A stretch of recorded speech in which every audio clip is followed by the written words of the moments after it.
News. Members of Parliament from ODM party have taken a swipe at Deputy President William Ruto for what they term as unwarranted attacks against the AU envoy and opposition leader Raila Odinga. The lawmakers are accusing Deputy President Ruto of politicizing the war on corruption, saying that by attacking both President Uhuru Kenyatta and opposition leader Raila Odinga, the DP was confirming the proverbial cat has been belled. This was on Thursday when Deputy President William Ruto fired back at AU envoy Raila Odinga as finger-pointing on war against corruption intensifies. Don't come and tell us that it was not 20 billion, it was only 7. Let the investigation authorities complete the investigations.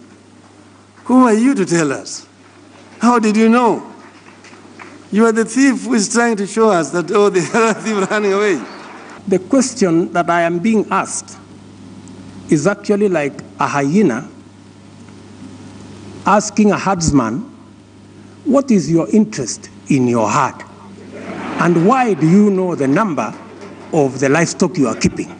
A response from Ruto which has not gone down well with Odinga supporters who have come out guns blazing, taking on the DP.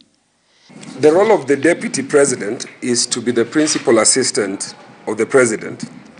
The President has said that the herdsman and person or entity entitled to take account of our numbers, or indeed what is stolen and what is not stolen, is the DCI, not the Deputy President. When the dam scandal blew out, it was all over the newspapers. The Deputy President went to a function at the judiciary, uninvited, improperly dressed, and rushed to the microphone to defend this.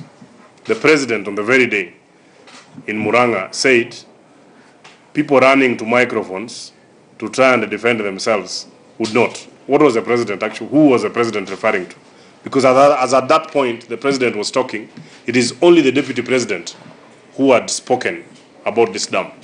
So you can add 1 + 1 and you got your answer. They are accusing the Deputy President of deliberately whipping both political and ethnic emotions in order to scuttle the ongoing corruption purge. We cannot start blasting out at constitutional offices and starting to claim that certain ethnic groups are the ones being targeted in the war against corruption. The President stopped short of telling the Deputy President, his own deputy, that you cannot interfere with the work of Constitutional Commission, you cannot interfere with investigations in the name of members of X community being targeted, and the inevitable conclusion from that is that the cat that is being belled must be the very same person that the President stopped short of naming, and must be the person who is shouting loudest on the question of these 2 dams.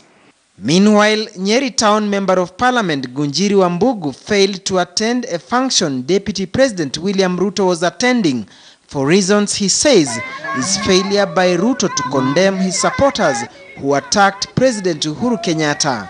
There's no way I will share a stage with the Deputy President for as long as his allies are insulting the President and he is not rebuking them. This is not the first time that Sudi has insulted the President. This is not the first time that Kimani Gunjiri has insulted the President. I have not heard the Deputy President rebuking them.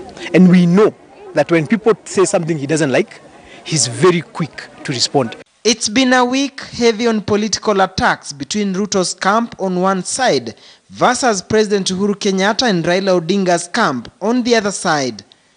Attacks that may escalate in the coming days. Duncan Hemba, KTN News.